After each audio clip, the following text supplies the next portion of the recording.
Good evening, everyone. This is Jeff. Tonight we're going to look at problem, the brief exercise 11-6 in chapter 11. Tonight we're going to read through the problem first and then discuss the entries that have been made here. The problem says, the stockholders' equity section of Marigold Corporation's balance sheet consists of common stock equaling $7 par, or a total of $959,000, and retained earnings of $410,000. A 10% stock dividend equaling 13,700 shares is declared when the market price per share is $18. In this problem, we're asked to solve for two different items. A, we're supposed to show the before and after effects of the dividend on the components of the stockholders' equity. And then B, toward the bottom, we're supposed to show the before and after effects of the dividend on the shares outstanding. So first of all, we need to go in and entitle this document, Shareholders' Equity. We'll pull that up in our menu.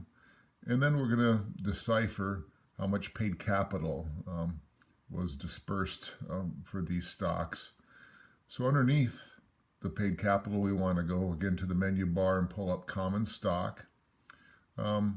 And you'll see that our common stock before was $959 as per the equation up above. So it's $959,000. And then the fourth entry here is paid in capital in excess of per value common stock. We want to be careful about this and understand that in the equation, they're giving a 10% stock dividend, not a cash dividend. So that's important that we understand the differences between those two. So we have to actually do some calculations to come up with the proper heading and then also the proper value at the end. And of course, before the dividend was given, they didn't pay any additional paid in capital expense. So that would be, entry would be 0. And then, of course, we have total paid in capital here, which equals $959,000. And then we'll take our retained earnings that we see here in the equation of $410,000, and it's added here after we understand what our total paid in capital is. And then we have a total, ending total of $1,369,000. Now to find the after dividend total here, we need to take our common stock of $959,000 and we need to add the cost of these 13,700 shares to that. So if you multiply the par price of $7 to 13,700 shares, we end up with $150,700. That is actually the difference between the two. I'll rephrase that again. When we come up with this total of $1,054,900, it's actually the cost of an additional 13,700 shares at $7. And if we do the calculations on that, we'll find out that that adds up to $1,054,900.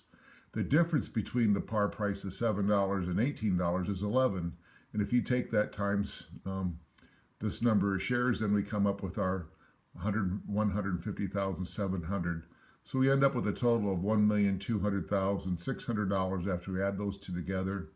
And then retained earnings is reduced from the $410,000 to $163,400, where we end up with total stockholders' equity actually being exactly the same, $1,369,000.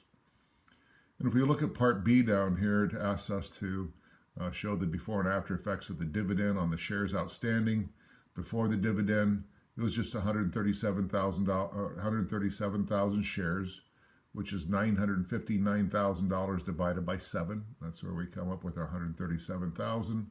And then when we add these additional shares, these 13,700 to the 137,000, we end up with this after dividend total of 150,700. Thank you for listening. I hope this helps some.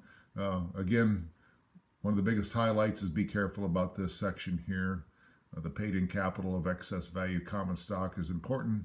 Don't use paid-in capital value of cash because this is a stock dividend, not a cash dividend.